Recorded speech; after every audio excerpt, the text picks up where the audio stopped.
I wanted to make this audio journal because I've been reading a lot on the Conti versus the Watchtower Bible and Tract Society case, and I wanted to share with everyone just some thoughts and some observations that I have. Now, this particular lawsuit, $28 million, it's just shaken the Watchtower on its very foundation, and it's caused a lot of tension on both sides of the battleground. And what's interesting is that I've noticed these Watchtower supremacists, and these are the members who go on different message boards and go to different YouTube channels and without any hesitation defend the organization. And I've noticed recently they have been relentless at playing the persecution card. Now, I want to talk about a couple of the objective facts that we have about this case. We have the objective fact that the Watchtower Society has an institutional acceptance of child abuse. And we also have the objective fact that the governing body members are accessories to the crime. Now, given these two facts alone, how is this persecution on the Watchtower?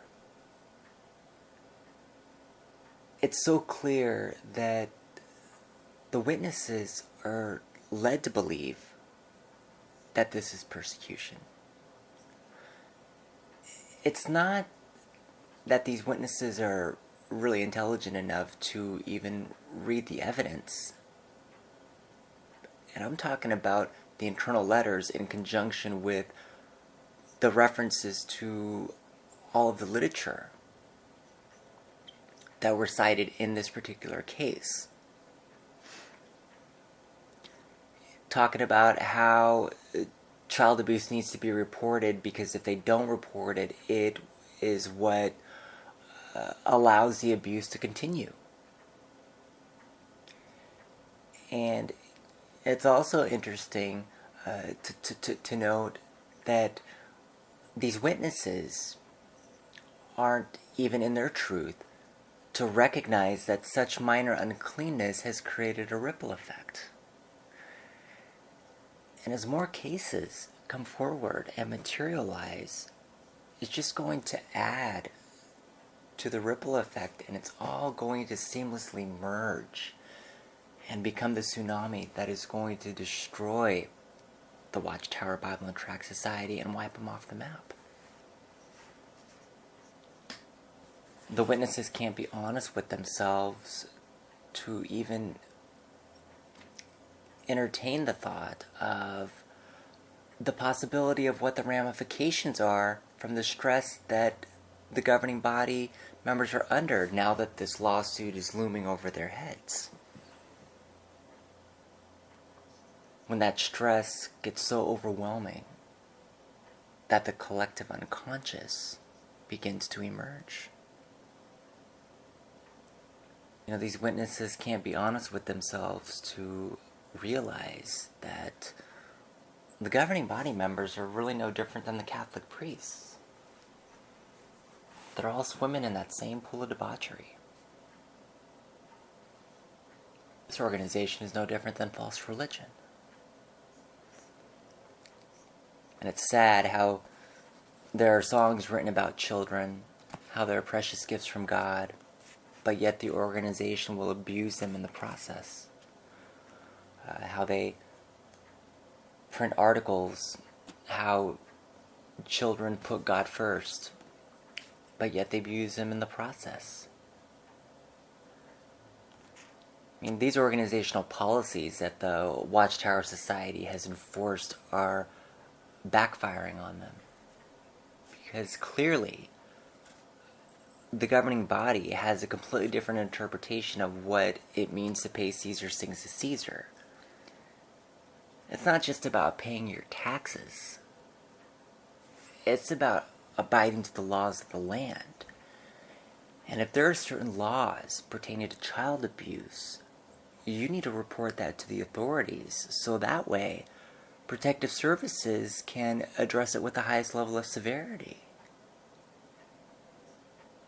Do the governing body members actually believe that since they feel that this organization is God's one true channel, that they're above the law?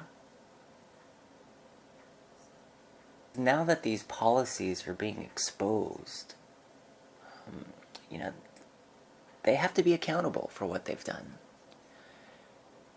And to say that the governing body is under a tremendous amount of stress, it's an understatement.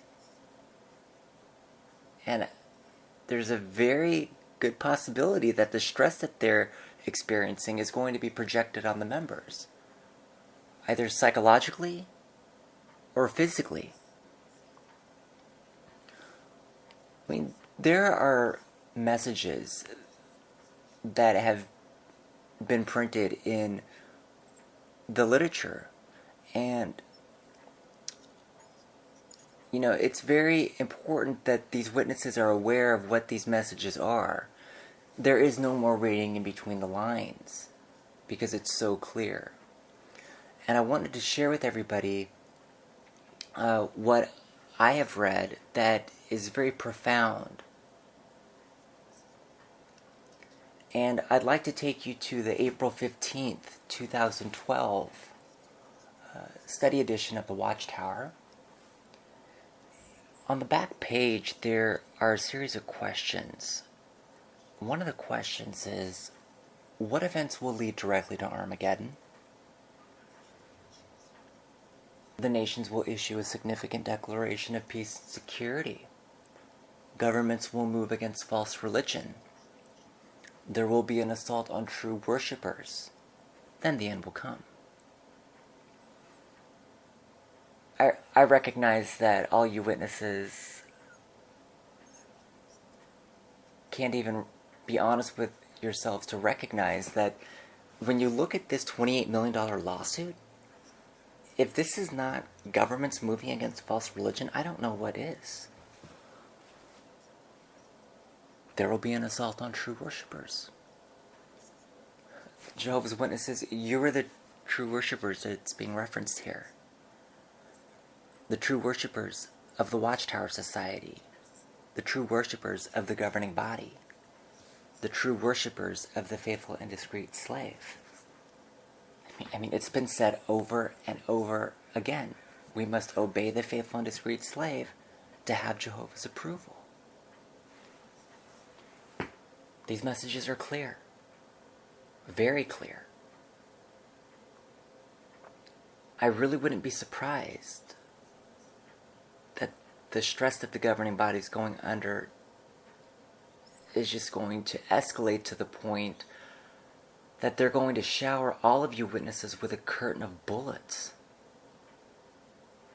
And the message behind every single one of those bullets is, we need diversion. I'm curious as to whether or not you Jehovah's Witnesses are willing to go the second mile.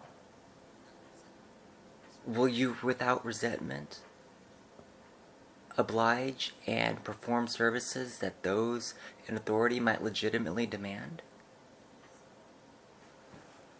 The reason why this audio journal is being made is to help you understand the truth about the Watchtower and the organization behind the name. I understand that it's easy to dismiss everything in this case because you're not going to find this on any of the authorized Watchtower websites. So I can see as to why you would deem this as unverified information. I try to share this information with my sister. She's an elder's wife. She has 2 children. And her response to me was, I don't like to read unverified information because it's like trying to get information on world events by reading the National Enquirer. I'm pretty sure that there are a lot of Jehovah's Witnesses that adopt that same mentality. This is the reason why I'm making this audio journal, is to inform you and to help you recognize that you are a lot smarter than what this organization is giving you credit for.